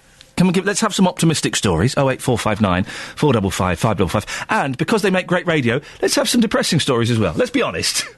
If you're over 50 and single and you're struggling, give us a call. 08459 455 555 is the telephone number if you want to give us a call. We'll go to Justin Dealey in a second. There's one thing I want to just flag up ever so slightly, if you don't mind. The spending review yesterday.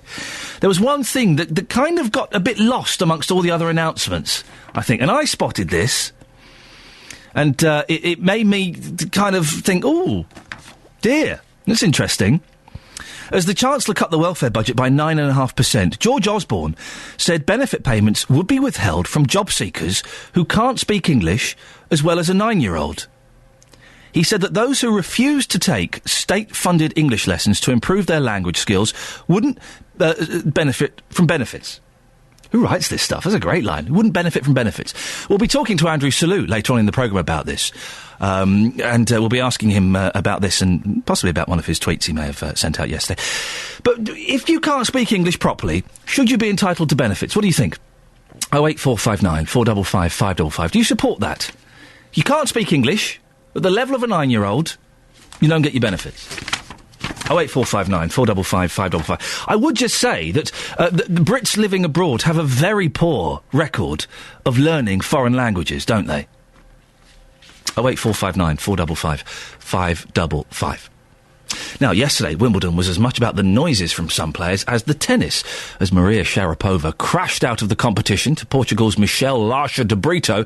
This... Oh, and I warn you now, if you have young people, put your fingers in their ears. This is what the game sounded like.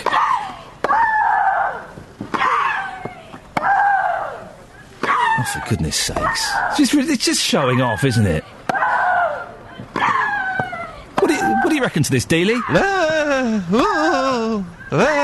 I love it, personally. Oh, you would. This is your ringtone, isn't it? Absolutely. I think it's fantastic. Bit of passion. You know, what's the problem? It's not passion, Justin. It's stupid women showing off. It's somebody taking the game seriously. Men don't do it.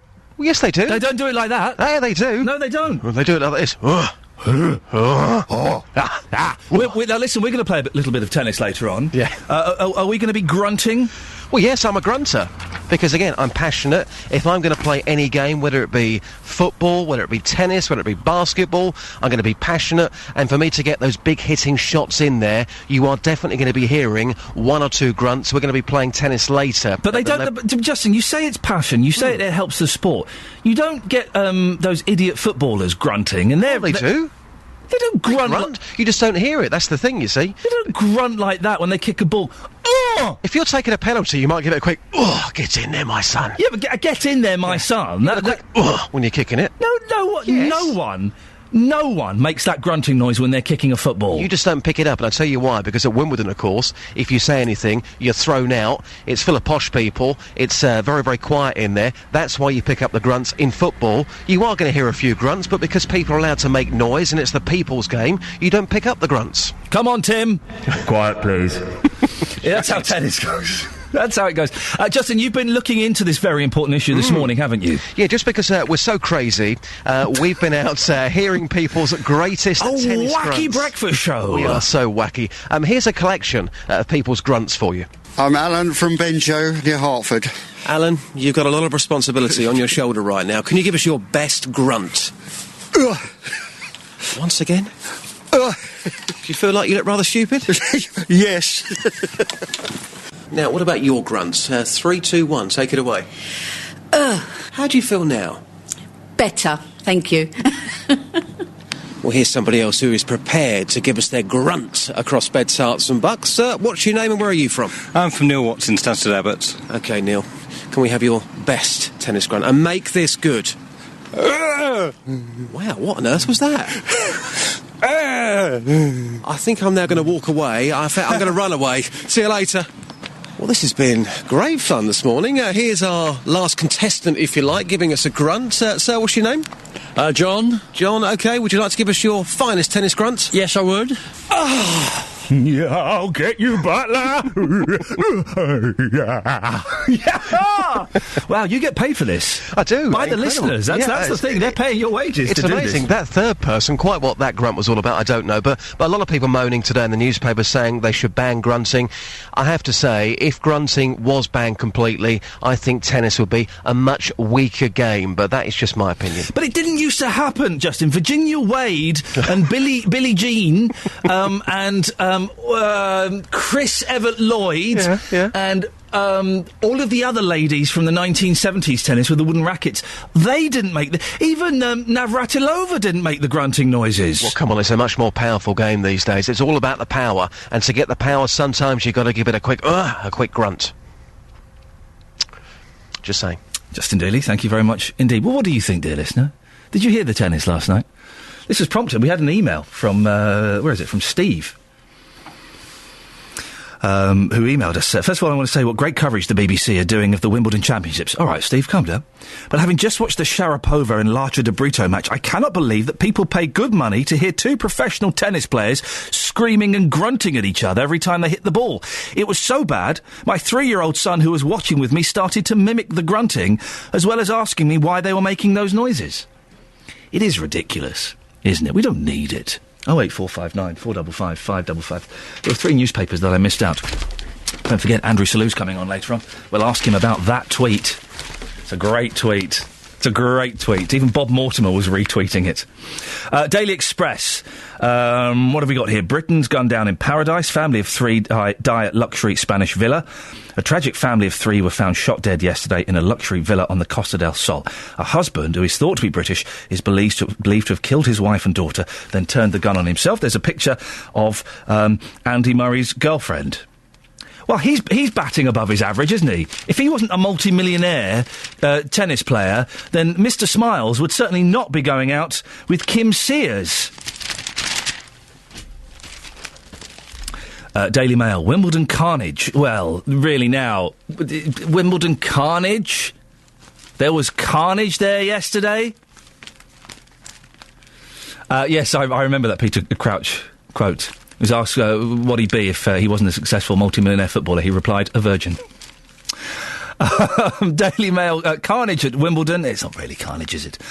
And Osborne takes an axe to the state. George declares war on welfare Britain. George Osborne went to war on the bloated welfare state and public sector wage bill yesterday. And The Sun...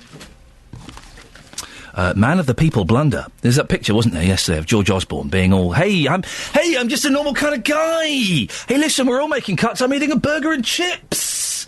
Yeah, George, most people don't pay a tenner for their burger and chips, all right?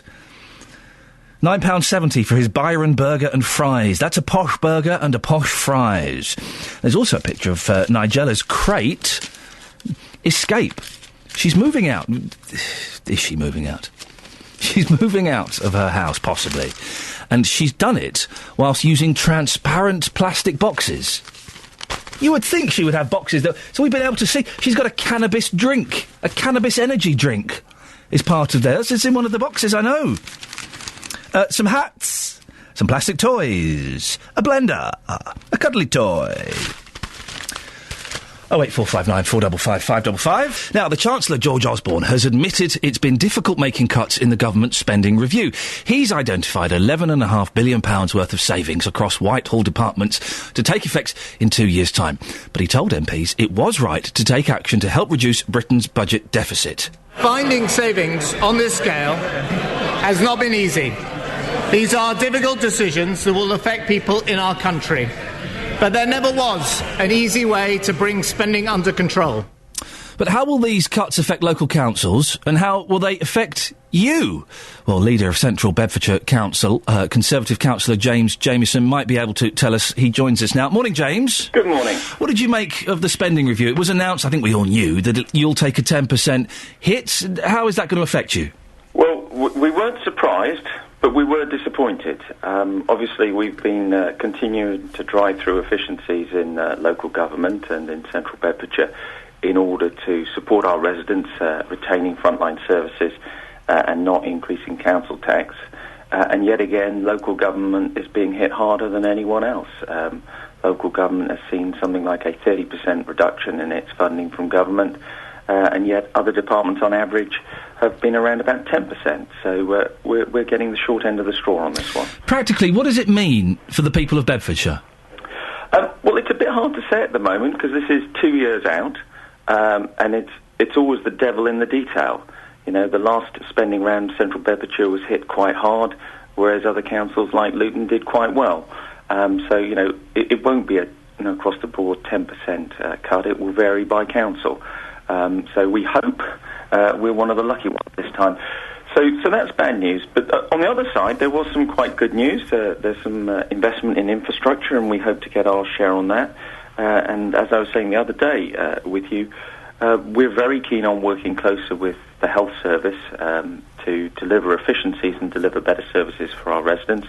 And there was some more funding being transferred from the health service into local government to look after the elderly and the frail, and that could be very helpful for us. You're doing a very good job, James, of making it, kind of putting a slightly positive spin on this, but it is going to mean obvious changes for the people of Bedfordshire, isn't it? Well, I think it's inevitable when you're left with the huge toxic debts that the Labour Party left us with, that things are going to get tougher, and the cuts were inevitable, and that's why, certainly in Central Bedfordshire, we took a view 2 years ago that we had to find long-term effective efficiencies and and not, short-term salami slicing. And we've put in place a number of longer-term projects to do that. It is possible to blame the previous government, but the coalition have been in for quite some time now, and George Osborne's initial predictions have been way off, haven't they? Well, I think the recovery that everyone hoped for has not come, and it's been disappointing. And one can always point to the rest of the world, but I think you've got to accept that the Labour Party is responsible for the starting position. Well, they were definitely there when it started, but Osborne predicted we'd be further along the line by now than we are. So he's got to accept some responsibility for this not quite working out, hasn't he? I think he didn't realise just how bad it was when the Labour Party left. When Liam Byrne, the ex-Treasury Minister, said there was no money, he wasn't joking. £200 million extra for troubled families. What do you think about that? That's excellent. I really like the idea of troubled families. We're pushing very hard on that. If you look at the issues that we have, it's not just about people not having money. It is about dysfunctional families. We're certainly working very hard with the police, the probationary service, with the health service, with the educational sector, to look at how we address troubled families. What exactly is a troubled family, Andrew? James, sorry, I was confused by this. There is an official definition, but effectively, it is, in my view, a family that has multiple points of contact with the public sector. So you'll have social workers dealing with them, where you will have high levels of truancies. You will have, let's say, experience of the law. You will have potential problems within the family, whether that's alcoholism, drugs, or whatever. So you will end up with a situation where you may be having 15 or 20 different people from the public sector contacting them. And we're giving them an extra £200 million? Well, no, we're not doing that. This isn't about giving them extra money. This is not about giving them extra. It's about tough love. But it's also about saying, well, instead of having 20 points of contact, let's have a lead person that spends serious time with that family and helps them organise their lives. It literally is to the extent of, somebody knocking on their door at 8 o'clock in the morning and saying, no, little Johnny has to go to school, and getting the attendance at school. And James, sorry to cut you short. I have to end it there. I hope you feel you got your point in. I'm sure you did. That's James Jamieson, Conservative councillor from Central Bedfordshire Council. 08459 455 555 if you want to have your say on that. Well, one of the other announcements in yesterday's spending review that might not have hit home, but it soon will, is the Chancellor George Osborne said that those claiming unemployment benefits who do not speak English will have to attend compulsory language classes or face a dock in their money. The papers this morning tell us that people will need to be able to speak English to the same standard as a 9-year-old primary school child. But should a good understanding of the language govern your access to financial help if you need it? Well, the MP for South West Bedfordshire, Andrew Selous, tweeted about this. He's in favour of it. Andrew, why is this a good idea? Well, first of all, good morning. Thanks for having me on. I think most taxpayers who pay for the welfare system would think that it was absolutely right that if they're going to pay money towards looking after someone while they're out of work, that person should be able to speak English, because you need English in order to be able to find a job and get into work. The other aspect as well is I don't want there to be any closed shops, as it were, where the workforce just speaks a foreign language. And a couple of years ago, a lady from Leighton Buzzard contacted me to complain about an advert in Leighton Buzzard for picker-packers on the minimum wage, and the requirement was you had to speak Polish. Well, that really made my blood boil, and I got the advert stopped, and I raised it in Parliament. But it is really, really important that all jobs are open to people who speak English. I don't want any places of work, warehouses or factories or any place of work where English isn't spoken. Well, of course, that does make sense, that you can't exclude people who don't speak English. But is it not a little bit unfair to say you have to speak English to claim your benefits? No, I think it's entirely fair and reasonable to say that you should be taking steps in order to help get you back to work, to be able to speak English to an acceptable standard, so you can understand what your boss is asking you to do, what your colleagues are asking you to do. I mean, how is it possible to find work and stay in work if you don't speak English? Well, isn't this blindingly obvious? I would suggest, Andrew, that it is possible. For example, if you are a native Urdu or Hindi speaker, you don't speak English, you could still find work where your employer would speak Urdu or Hindi. Yeah, but how restrictive is that? I mean, that really is the route to ghettoisation. Is that really the sort of country that we want? No, it's not, is it? Because supposing, I'm generalising, supposing I'm an Indian gentleman, I own an Indian restaurant, I speak Urdu, I could employ English speakers, and I could employ people who only speak Urdu. Yeah, but what about when your customers come in? I mean, I'm sorry, if they're working in the kitchen, doesn't matter, does it? Well, yeah, but, what about community cohesion? What about us being one country where we can all understand each other that's and a get different on? thing, I mean, isn't look, it? Yes. I mean, this is taxpayers, paying money in order for people to find work. And I think it is reasonable that we should expect job seekers to take proper steps in order to try and help them find work. And I'm sorry, but I really do think that speaking English to a basic standard or trying to learn to speak English should be a requirement for people to be paid in order to get their job seekers allowance. Andrew, you did give the whole of the internet I A bit of a giggle yesterday. Hands up. I believe in proper spelling. I left out an R. I was wrong. The I'm irony sorry. of tweeting about how people should be learning to speak English. For those who missed it, you did tweet that you strongly support the loss of benefits unless claimants lean English. I left out an R. I'm sorry. I should have checked it. Hands up. I got it wrong. I believe in correct spelling. I've raised the issue of spelling quite often, particularly schools who won't correct people's spelling. So I was very pleased that other people corrected me. I stand corrected. I believe in proper spelling. You deleted the tweet, Andrew. Why did you do that? Well, I could well, because it was incorrect. I mean, I've come on your programme to talk about it now. I'm not resiling from the issue. No. I think it's an important issue because I want to be a nation where we all get on, we can all understand each other. We're not living in separate worlds where we don't speak each other's languages, and I think that the broad mass of taxpayers who pay for the welfare system would think that was right and proper. And will you be having someone proofreading your tweets from now on, Andrew? I will take more care. I'm very sorry I got it wrong. Andrew Selous, thank you very much indeed. Well, what do you think? Do you agree with Andrew that you should learn English to the level of a 9-year-old before you can claim your benefits? 08459 455 555.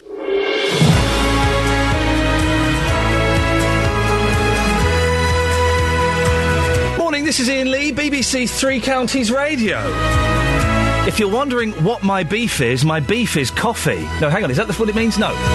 Well, I'm a little bit hyper. There's some good coffee going around. Do drink the brown coffee.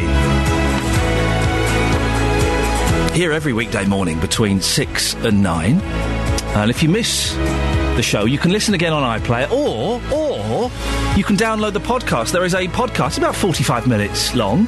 Comes out every Friday. There are 4 out so far. Go to iTunes, type in Iain Lee, IAINLEE, BBC. Comes up, you subscribe. Wonderful. Some of the things we're talking about between now and 9 include: are abusive and violent teenage relationships more common than we think? The father of a Bedfordshire teenager has spoken publicly for the first time about coping with the death of 15-year-old Megan Lee Peat. She was murdered by her boyfriend in June last year. Changes to the benefits system announced yesterday by George Osborne mean you'll have to be able to speak English to at least the level of a 9-year-old before you can claim your benefits. What do you think? Do you agree with that? And as Wimbledon clatters on, do you think that this is acceptable? Oh, dear. No, those aren't grunting wild boar. Those are women playing a game. Facebook.com/BBC 3CR. Send me a text if you want, 81333. Start your text 3CR. Or, and this is the best way, you've been quiet on the phone today. What's wrong, for goodness sakes? 08459 455 555. Across beds, hearts and bucks. This is BBC Three Counties Radio. The father of a Bedfordshire teenager who was murdered by her boyfriend has spoken publicly for the first time about life without her. 15-year-old Megan Lee Peat from Westerning was stabbed to death by 18-year-old Andrew Hall from Flitwick. He's now serving 15 years in jail after pleading guilty to her murder. David Peat has organised a self-defence class to teach youngsters to protect themselves against violence. He's described his daughter as a bright, bubbly chatterbox, a typical teenage girl who was so full of life. The hardest thing is not seeing her, not talking to her, just having no contact and just thinking about the circumstances, the decision was taken out of my hands, her hands. It wasn't an illness, somebody made the conscious decision to take her life, and that's a hard thing to live with. Just taking each day as it comes. Now it's been a long, hard process. Well, the NSPCC say nearly 75% of girls and 50% of boys have reported some sort of emotional partner abuse or physical violence. Well, this morning we're asking, are violent teenage relationships more common than we think? Maybe you're worried about your child or your grandchild. You've seen things that make you think, hang on a second, this doesn't look normal and healthy. You can give us a call, 08459 455 555, or text me, 81333. Start your text 3CR. Marshall Wood is from Bristol University and has led research reports on violence in teenage relationships. Good morning, Marsha. 50% of boys have reported abuse, and we do tend to think that it's mainly girls who are the victims, so that's not right, is it?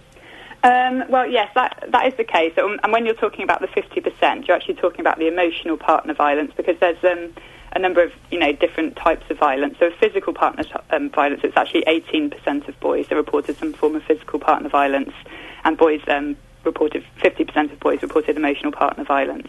But when we talk about it, it's very important to think about the impact on the young people. So when boys were reporting this, quite often in the survey that we undertook, we then asked them how that made them feel, and often the boys would say, that they thought it was funny and things like that, whereas the girls would actually say that they felt very scared or upset. So it's quite a big difference in the impact of the violence.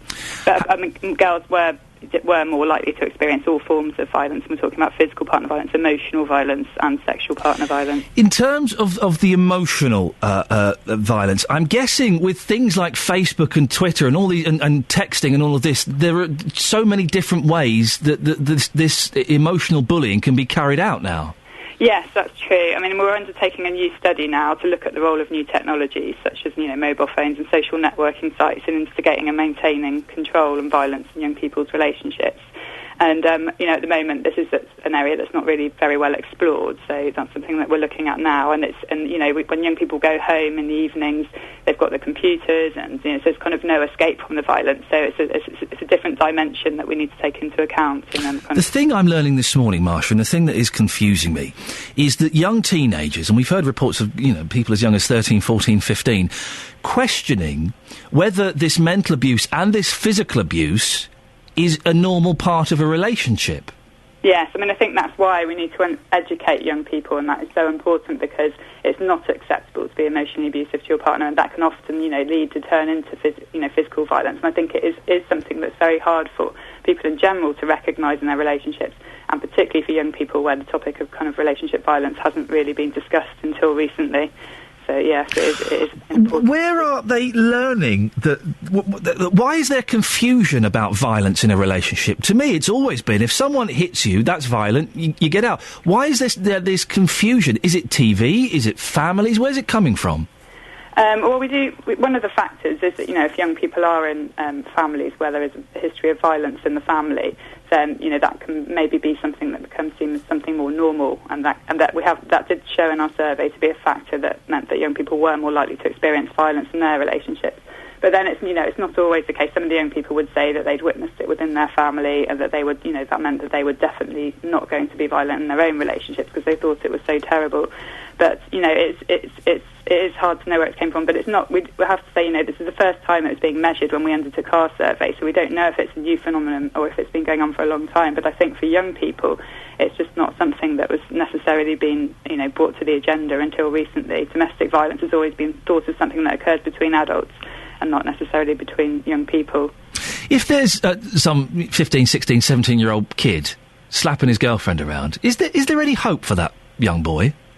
Well, there are programs for perpetrators, and I would definitely say, with the right education and support, then I think there is hope for that young boy. I think that if they can learn early enough, then they won't go on to the adult life, being like that. So I think that with the right education and support, that I think that there is hope. We've seen a very high-profile campaign on our TVs about teenagers and relationship violence. Is that because the Home Office identified that there was a real problem? Yeah, from the results of our survey, they did take it on board that there was a real problem, and then they brought out the adverts that you've probably seen on TV, and there's a website called This Is Abuse, which they also got, which is really important for young people, and I'd encourage young people to look at that website so that they can understand more about this issue. Marsha, thanks very much. That's Marsha Wood from Bristol University, who has led research reports on violence in teenage relationships. Well, if your child or your grandchild is involved in a violent relationship, give us a call. Do let us know. You can change names and locations, of course. 08459 455 555. Text 81333. Start your message with 3CR. Text will be charged at the standard network rate. BBC Three Counties Radio. The Chancellor, George Osborne, said in yesterday's spending review that those claiming unemployment benefits who do not speak English will have to attend compulsory language classes or face a dock in their money. The papers this morning tell us that people will need to be able to speak English to the same standard as a 9-year-old at primary school. But should a good understanding of the language govern your access to financial help if you need it? The MP for South West Bedfordshire, Andrew Selous, is in favour of it. This is what he told me earlier. What about community cohesion? What about us being one country where we can all understand each other? Well, that's a different thing, isn't it? Look, this is taxpayers, paying money in order for people to find work. And I think it is reasonable that we should expect job seekers to take proper steps in order to try and help them find work. And I'm sorry, but I really do think that speaking English to a basic standard or trying to learn to speak English should be a requirement for people to be paid in order to get their job seekers allowance. Well, what do you think? Should you have to speak English to the level of a 9-year-old to be able to receive benefits? 08459 455 555. You can send me a text as well, like Lee from Sandy has done. He says, Ian, regarding your benefits debate and being able to claim benefits, and your comment regarding the British being ignorant and not being able to speak the language of the country they moved to, it's quite simple to see that this government is too soft at giving out benefits. And do other countries offer the same benefit system? No! Well, you can send me a text, 81333. Start your text, 3CR. Put your name on, and we may read it out. You can also go to the Facebook page as well. Some of you have done. Facebook.com/BBC 3CR. He said, jumping to the Facebook page, only to find that his slow BBC computer had frozen and was not allowing him to access the Facebook page. Aren't computers wonderful? Well, JVS will be carrying on this debate a little bit later on after 9. Is it a good idea to deny benefits to people who can't speak English? You can start calling him now, 08459 455 555. Nope, that's it, the computer's died. Computer's dead.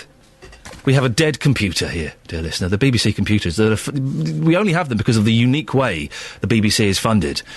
As the computer has died on me. Well, isn't that a shame? 08459 455 555 is the telephone number. If you want to give me a call, you can send me a text. 81333. Start your text 3CR. It's working. Sing hosannas. Gary says, people that come to this country should only be able to claim benefits after 10 years, even if they do speak English or not. We are the only country that gives out benefits like they are sweets. I wouldn't say they were like sweets, Gary. I don't know if you've ever signed on. I have. It was horrible. It was humiliating. It was horrible. It took ages for it to kick in. Michael says, I have no trouble with this. I would not expect to travel abroad to work or seek financial help as I can only speak English.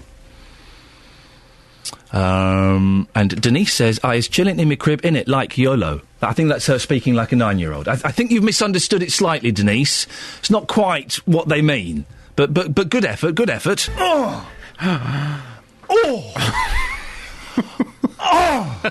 Stop it! Oh! Oh, you scare me when you do that. Those are my sporting noises. I'm not saying for which sport.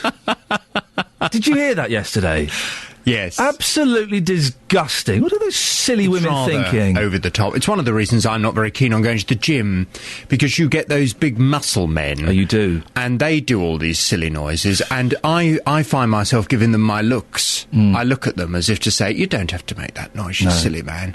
Is that the only reason you don't go to the gym? Well, it's one of the excuses I use. Shall I put it like that? I joined the gym around here earlier in the year. I've been 5 times.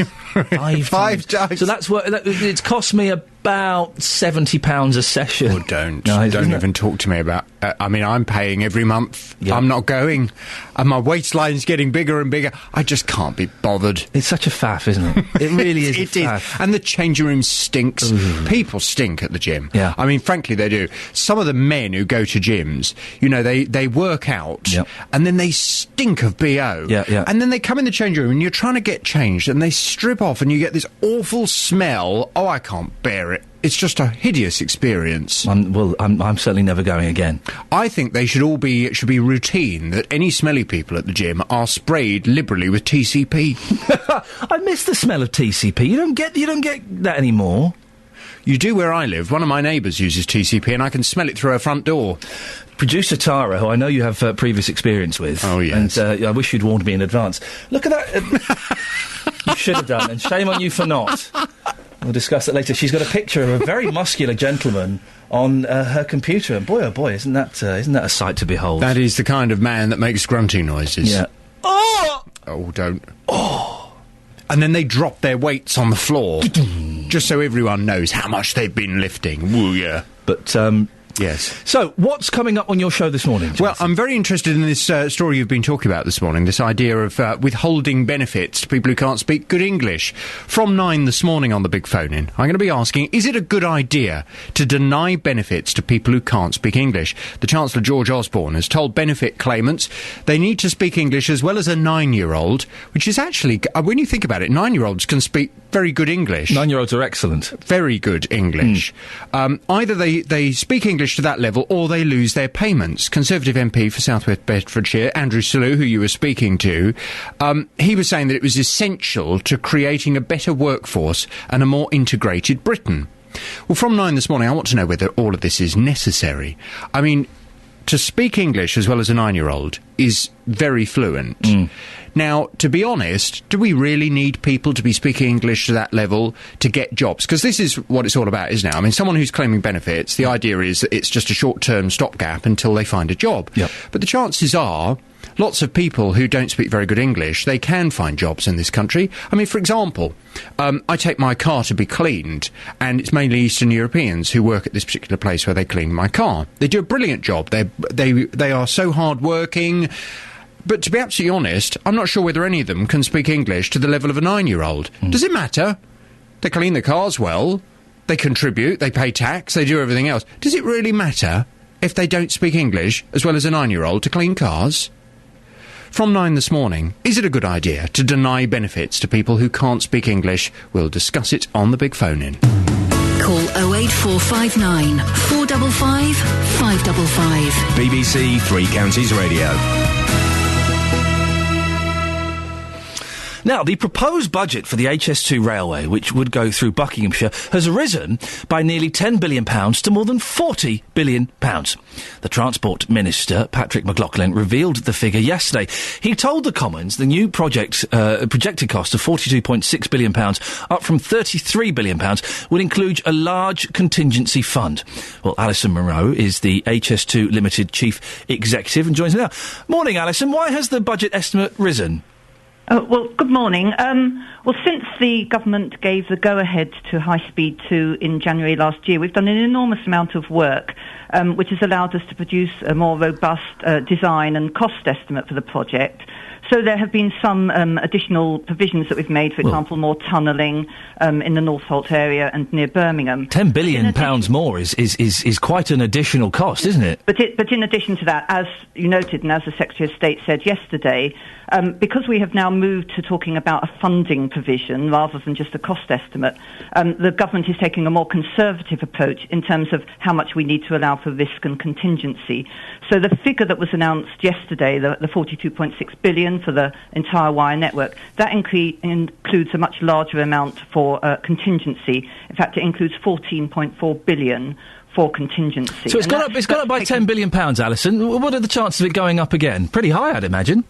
No, as the Secretary of State said again yesterday, it's absolutely important now that we've got a much firmer and more robust estimate, and now we really need to control the costs. So, Alison, are you saying, because we will clip this, and I don't want to get you back in 6 months and play this to you again, are you saying that this new cost of £42.6 billion, that's it won't go any higher than that? Well, what this £42.6 billion figure Are you is saying that's it and it won't go any higher than that? What it's saying is that there's a 5% chance that we might exceed that figure. So there's we're very confident that we can... What does that mean? I don't know what that means. There's a 5% chance.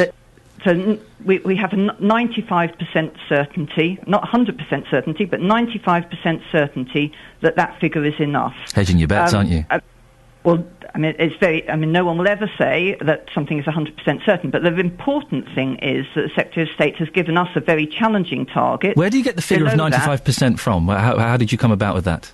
Well, there are well-established techniques to estimate the risks of projects, and we've gone through a very thorough process. What are they? So, they use complicated modelling techniques where you look at all of the risks on the project and quantify those. Okay, so the figure that's come up with is you're 95% certain this will not go above £42.6 billion. That's right. Excellent. But beyond that, we are being set a more challenging target. So we in High Speed 2 Limited have been given a target for Phase 1 of £17.16 billion, which only allows us a 10% contingency. Okay. So we are under very strong incentives to make sure that we don't actually use all of that contingency that's in the £42.6 billion. But there is a 5% chance it may go above 40. So there is a chance it might go even higher than 42.6. There's a very small chance, but actually it's much more likely that we will come in below the 42.6. Is it true billion, they didn't? That's very much our intention. Is it true what I'm reading? They didn't factor in the cost of the trains? We've always taken account of the cost of the trains, but they've been accounted for separately. So when we've looked at the business case, we've always included... So smoke and mirrors. It's been a little bit of smoke and mirrors if the trains were accounted separately. No, it's not smoke and mirrors. It's just making sure that you identify what the relevant costs are. So the trains hadn't been... Just to clarify, when it was yesterday, when the figure was £32 billion, the trains weren't included in that £32 billion? The trains aren't included in the £32 billion, but we have always had a figure for the... And they are included in the £42 billion? No, they're not included in the £42 billion. The trains are in addition to that, and the estimate for those is £7.5 billion. And so hang on, Alison, hang on a second. Suddenly, it's £50 billion. So no, it's not suddenly. These how can you keep the trains separate? How can you keep the cost of the trains separate from the cost of the HS2 project? Surely the trains for this train line, their cost is part of the HS2 project. And I would imagine that most people listening to this, using a complicated formula, 95% of the people listening to this would have expected the trains to be part of that cost. We've always shown the cost of the trains. They've been identified as a separate item, so we've been hiding absolutely nothing. Why would you not include that? Why would you include it as a separate item? The HS2 project is a rail project. The trains, I've always assumed, I'm sure most of the listeners have always assumed, that the trains were part of that cost. So suddenly, HS2 has gone from £32 billion yesterday, extra £10 billion that was announced yesterday, and now the trains, it's £50 billion. It just keeps growing and growing and growing. It's embarrassing, isn't it? No, that's not the case, because the cost of the trains has always been in the public domain. We've been entirely open about the cost of the trains. We've been clear about the cost of delivering the infrastructure and the cost of delivering the trains. But as I say, the important thing going forward is that we make sure that we control the project within those cost limits. But this project's out of control, isn't it, Alison? But yesterday, we had in the House of Parliament the first chance for MPs to vote on this project, and they voted overwhelmingly in favour of it. The project's out of control, isn't it? The project isn't out of control. We're at a very early stage. We now have a very robust estimate going forward. But why was the estimate before? Why was the estimate before not robust enough? Well, as we go forward with a project, this is a massive project. We do more design as we go forward. Alison, I'm really sorry, but there are people listening to this whose homes and lives and businesses and houses will be affected. To suddenly say, oh, now this plan is more robust. Now we've thrown an extra £10 billion at it. It wasn't very robust 2 days ago, but now it's more robust, an extra £10 billion. There will be some people who will be laughing and saying that's ridiculous. Well, this is normal procedure for major project like this, that when you move to looking at how much you need to provide for funding... You add £10 billion to it. You need to provide a contingency to make sure that you've got sufficient funds. But why wasn't that part of the original thing? I don't understand why this extra £10 billion has suddenly been put on top of it. An extra £10 billion that you've admitted yourself there is a chance we might overspend on. Well, as I say, it's highly unlikely. We are very much expecting that we will not actually use all of the contingency. People listening to this were very much expecting yesterday this will cost £33 billion. Now they're being told it's going to cost £43 billion, £50 billion now we factor in the train. It's just ridiculous, isn't it? Well, we don't expect to use all of that contingency, but the benefits of the project are clear. We are behind other countries in terms of our transport infrastructure. HS2 is really seen as the engine for growth. By some people. Well, by the middle of the next decade, parts of the existing railway are essentially going to be full, and that will provide a brake on economic growth. So we need to do something about our transport infrastructure. Alison, we have to end it there. Thank you very much indeed. Alison Munro, HS2 Limited Chief Executive. They've reached the figure that they're 95% likely they will not go over the £42.6 billion spend, using a series of very complicated formulas that will be too complicated for you to understand, I'm sure. I really thought, am I being naive and stupid? When it was £33 billion yesterday, I assumed that included the cost of the trains. Is that just me being stupid? If you're at home laughing now, going, oh, Ian, you muppet. No, of course, we all knew that the trains weren't included. The trains that'll cost you £7 billion, they weren't included in the £33 billion price. 08459 455 555. Am I an idiot? Was it obvious the trains weren't included in that original price? 81333. Start your text 3CR. Just put idiot if you think that if you knew that the trains weren't factored into that price. Call 08459 455 555. BBC Three Counties Radio. Taking your calls on should you have to speak English to get benefits. And did you know that the £7 billion cost of the trains wasn't factored into the £33 billion HS2 cost, which have risen to £42 billion? That still doesn't include the cost of the trains. Did you know that? Was that me being stupid and naive? 08459 455 555 is the telephone number. Now, we've spoken today about the problems at the East of England Ambulance Trust, which has faced criticism of the service's performance and management structure. MPs have called for resignations from the board. Well, yesterday, a non-executive director resigned, and we can bring you some exclusive breaking news. Another has resigned today.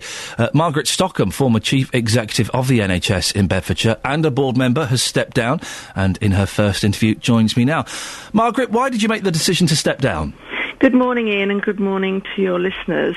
I stepped down with a very heavy heart and after very, very careful consideration, because I had genuinely believed up until the last couple of days that I was could be part of the solution.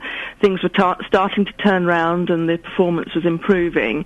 But the focus has become unrelentingly on us as individuals, our photographs in newspapers, our profile on the television. And when the focus of all the attention is on us, not on the very important issues of improving patient care, getting an ambulance resource to a person in need as soon as possible, that's very unhelpful.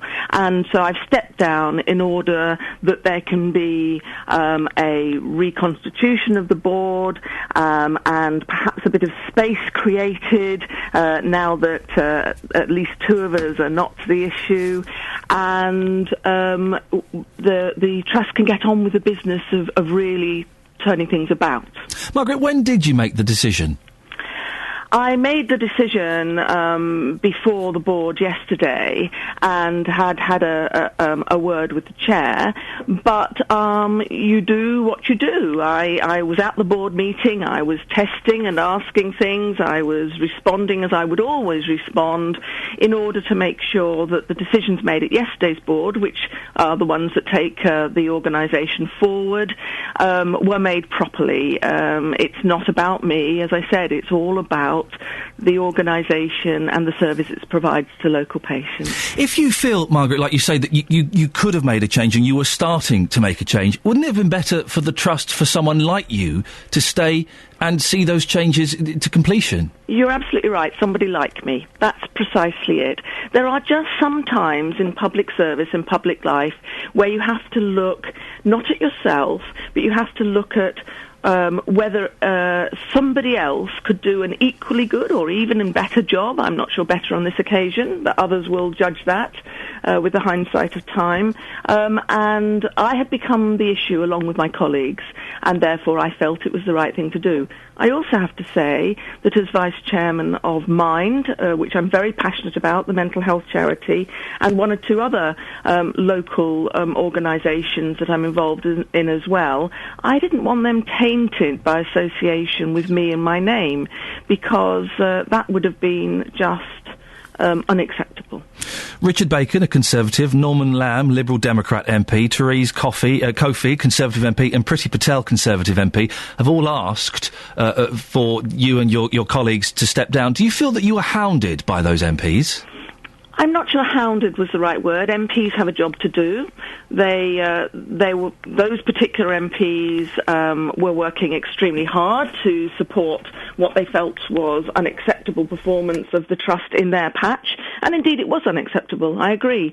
The overperformance, the very, very quick response in Bedfordshire and Hertfordshire has been holding up the slower responses in Suffolk and Norfolk, such that until December last year, when we got results county by county rather than across the whole patch, it wasn't clear that the response times were so low in their patch. So I'm not going to criticise them for doing what they should do. I think the only thing is that it shouldn't have become so personal. You've not been there that long, Margaret. I think was it September that you joined? I joined last July, but I was in a sort of induction period, and there's no board meeting in August. So yes, in effect, I started to work properly from September. Was that really long enough to have any impact? Do you feel that you've left too early to have made a change? I wasn't part of some of the longer-term strategic decisions, but I was part of some of the recovery plan issues. I hope that I've done some work in business development. I chaired that subcommittee. I'm absolutely sure that I've helped to connect the board with some of the frontline services. I was out in Essex for the whole day, the day before last, with some fabulous staff around Southend and Rayleigh, and popped into Southend Hospital to see exactly how the whole system was working. I've been into Heoc. I've had night and daytime ride-outs in Kempston. And they're not just about me finding out what goes on. They are actually about telling staff how the system works and how they should get their views up to board level. And indeed, some staff have taken the opportunity to do that in the past. So I've done my bit in some small way.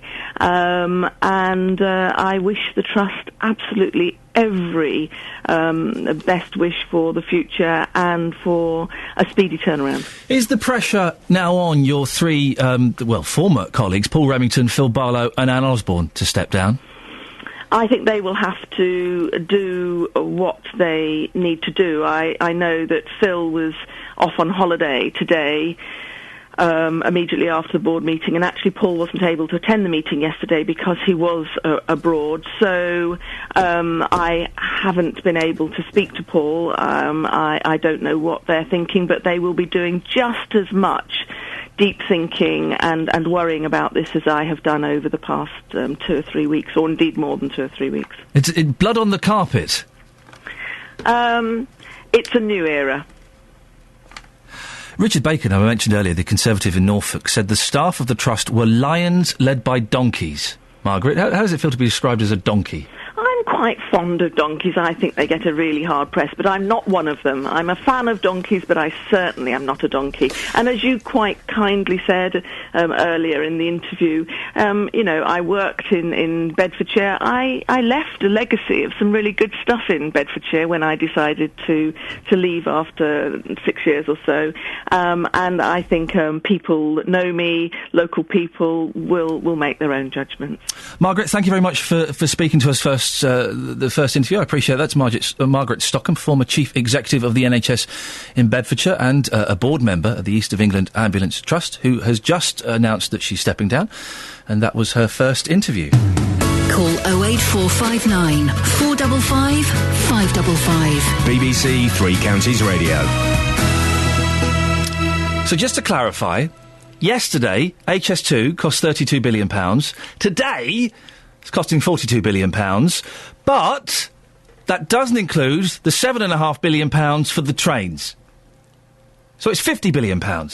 Now, I spoke to a lady from HS2, Alison Munro, earlier, who said, oh, no, we've always said that the cost of the trains, the £7.5 billion, was separate. We've always said that. That was people knew that. I didn't know that. Now, I don't know everything. I know, surprising, but I don't. Did you know that? Did you know the cost of the trains for the HS2 project was separate from the £33 billion, now £43 billion that have been mentioned? Am I an idiot, is what I'm asking. You can text 81333, start your text 3CR. If you knew that, then just text the word idiot. Don't text the word idiot just because you fancy calling me an idiot. Specifically about this subject, please. Or you can give me a call, 08459 455 555. Another thing you're calling in about today is George Osborne's announcement yesterday that if you want benefits, well, you've got to speak English to the level of a 9-year-old. What do you think? Do you agree with that? Albert's in Cheshire. Albert, what do you think? Should you be able to speak English to the level of a 9-year-old to be able to claim benefits? Well, I don't know, but in my experience, I work in meat. I work for Mighty Meaty in Slough, and there's lots of us working together, and we're all different nationalities. We've got Asian, we've got Indians, we've got English people. I'm from Yorkshire. We've even got an Inuit gentleman, and he doesn't speak to even the level of a reception child. And are there any problems there, Albert?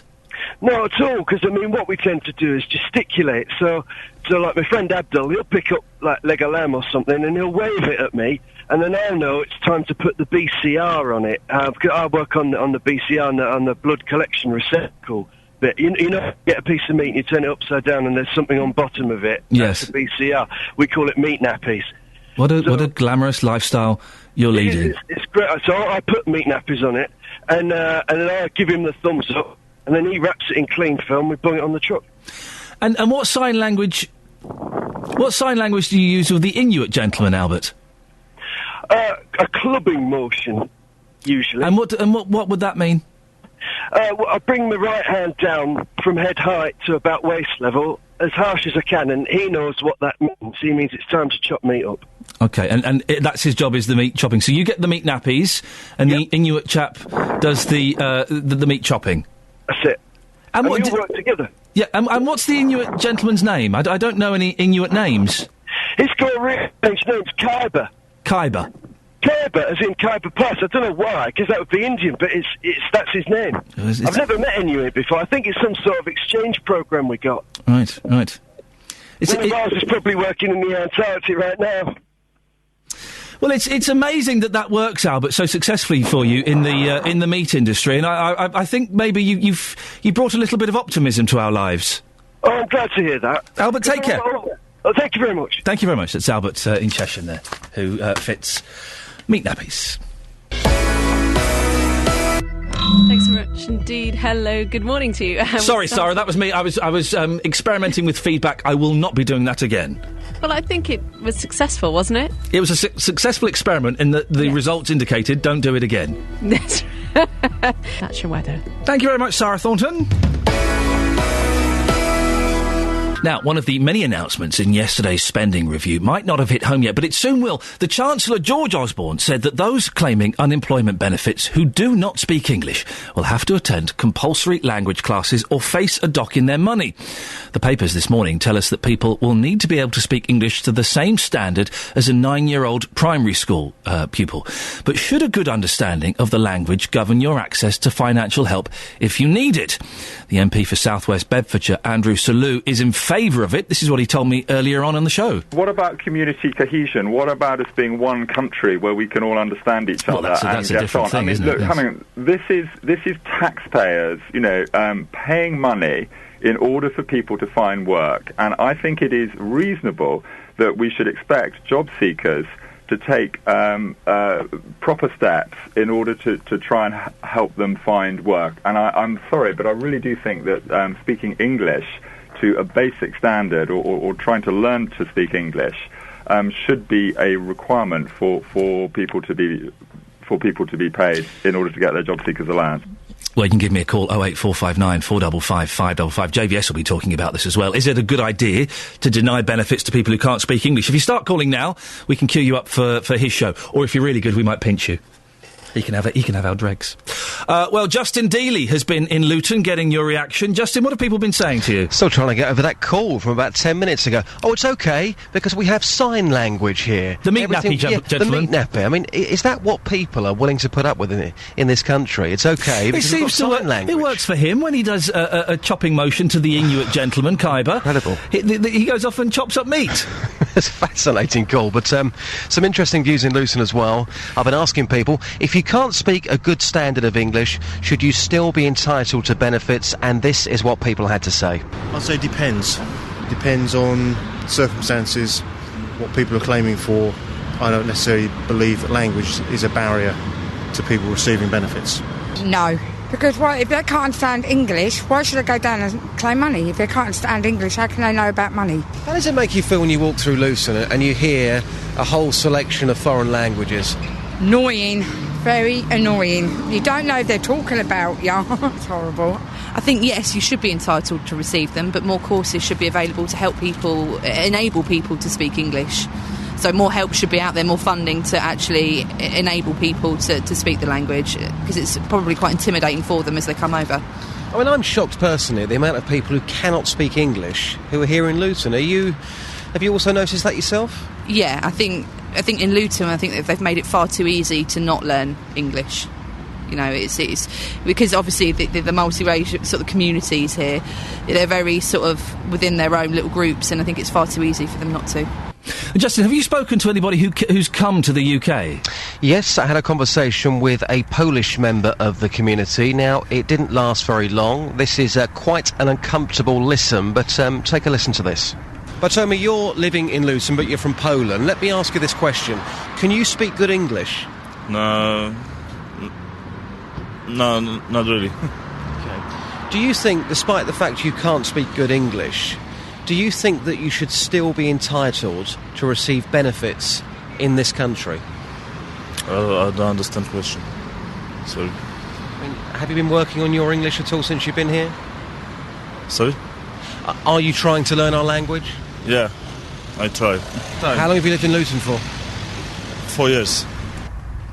Well, 4 years? Or maybe he didn't understand the question. Quite possibly, but I mean, you take the mickey out of me for saying me no speak English when I often say that quote to you. But again, I'm talking to you here from a personal level. What I can see, I'm out and about day in, day out, particularly in Luton. I find it frustrating, actually, the amount of people who cannot speak English. This is Luton in Bedfordshire, England, and the amount of people who cannot speak English I find absolutely incredible.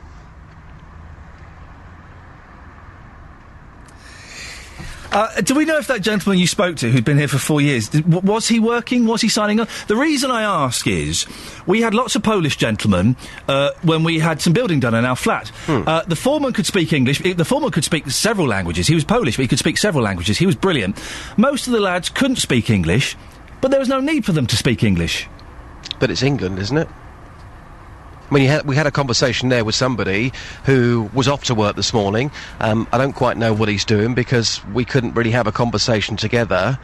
These are people, as Andrew Selou was saying earlier on, how are we all supposed to get on? One of the best things about this country is the fact that we are so cosmopolitan. We have got lots of different nations, different cultures here, but we've got to be speaking the same language. And to be fair, to flip the coin, and something you mentioned earlier on about Brits going abroad, and they tend to live in ghettos. They go to their British bars, the British restaurants. That, again, is wrong. But if we are to be one nation, surely we should be speaking the language which is English. A bit like that man earlier, where they are using sign language, working in this country using sign language to understand each other. That, to a lot of people, is just not right. Well, listen, you've got a holiday coming up next week, Alf Garnett. It sounds like you need it. Thank you, Iain. Speak to you later on. That was our correspondent on the street, Alf Garnett. HS2. By the way, you can give JVS a call now if you want. I give you permission to do that, to go and listen to another show. Is it a good idea to deny benefits to people who can't speak English? That's what he's talking about after 9 o'clock. You just know that some of it... His shows are always good. Right? His worst show is at least good, but you know that sometimes it's going to be a cracker. I suspect today's will be a cracker. Oh, we'll have that turned up in the office. Upstairs in the office, don't listen to Hart from 9 o'clock. We'll listen to JVS for a bit. We'll give him a crack, see how he gets on. HS2, £33 billion yesterday. £43 billion today. Oh, by the way, the trains are an extra £7 billion. I didn't know that the trains weren't included in the original price. I just assumed they were. We spoke to someone from HS2 earlier on in the show, a lady called Alison Munro, who said, no, we've always been honest and open about this. The train, the cost of the trains, the £7.5 billion for the trains, no, we've always said that was separate. I didn't know that. Am I stupid? Ken in Luton, am I stupid? Yes, you're a silly boy. Am I? Yes. Why? Well, that's the first time I've heard of this. All the time I've been listening to the government and everything about this H2 thing. And HS2? Are you sure we're getting the signals with this? Eh? Or are they just going to bore holes through the countryside? We might have to pay extra. So you didn't know that the trains weren't included in the original price. So you're an idiot as well, then, in that case. Of course I am. If we didn't know, and Alison Munro from HS2 sounded very surprised when I flagged that up. We've had a text from Janet in Chesson. I bless you, Janet. I didn't think train costs were included because I naively thought that the company running the service would bring their own trains. Oh, well, I love that. that. Are we going to get the coaches and that built in Germany or Poland? Oh, I think they might be German trains. And there was a 95% chance, Ken, a 95% chance that we won't go over the £43 billion. Oh, like the Olympics. Yeah, it's worked out using a very, very complicated formula, Ken. Oh, well. It's too complicated for you and me to understand. Oh, yes.